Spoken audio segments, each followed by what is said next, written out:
নজর রাখবো পরবর্তী সংবাদে। আজ মহালয়া, সকাল থেকে গোটা রাজ্যের মানুষ বেরিয়েছেন মহালয়ার আনন্দে উৎসবকে বরণ করে নিতে। সেই ছবি ধরা পড়লো আজকে সোনামুড়াতেও, যেখানে সোনামুড়ার বিভিন্ন ঘাটে তর্পণ এবং তার সাথে দেখা গেল প্রভাত ফেরি, সবকিছুকে মিলিয়ে আজকের মহালয়ার ভোর ছিল জমজমাট সোনামুড়াতে।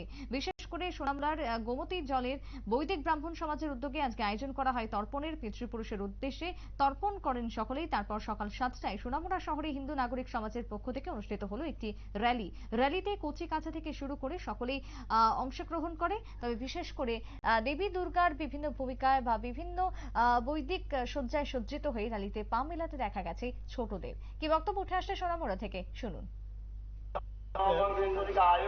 তর্পণ এবং আপামর জনগণের কল্যাণার্থে, মঙ্গলার্থে চণ্ডী মায়ের আরাধনা প্লাস মহাযজ্ঞ হলো আমাদের আজকের মূল অনুষ্ঠান।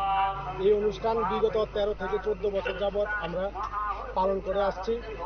বিশেষ করে বৈদিক ব্রাহ্মণ সমাজ বিভাগীয় কমিটি হওয়ার পরে আমরা বিশেষ একটা সনাতনী ধর্মের একটা প্রাচীন একটা ঐতিহ্য, যেটা হলো পিতৃপুরুষের তর্পণ, সেটা আমরা বিগত 4 থেকে 5 বছর যাবৎ করে আসছি। আমরা বিগত কিছু বছর যাবৎ আমরা এটা সোনামুড়ার প্রাচীন দুর্গাবাড়ি মণ্ডপে করেছিলাম। ওইখানে কাজ ধরার কারণে আমরা এখন ডাক বাংলা রোড স্থিত আমাদের যে প্রাচীন ঐতিহ্য একটা শীতলা মায়ের মন্দির আছে, সেটাকে আমরা কনস্ট্রাকশনের মাধ্যমে মায়ের মন্দিরের পরিপূর্ণ রূপ দিতে পারিনি, কিন্তু আমরা যোগ্যটা এখানে।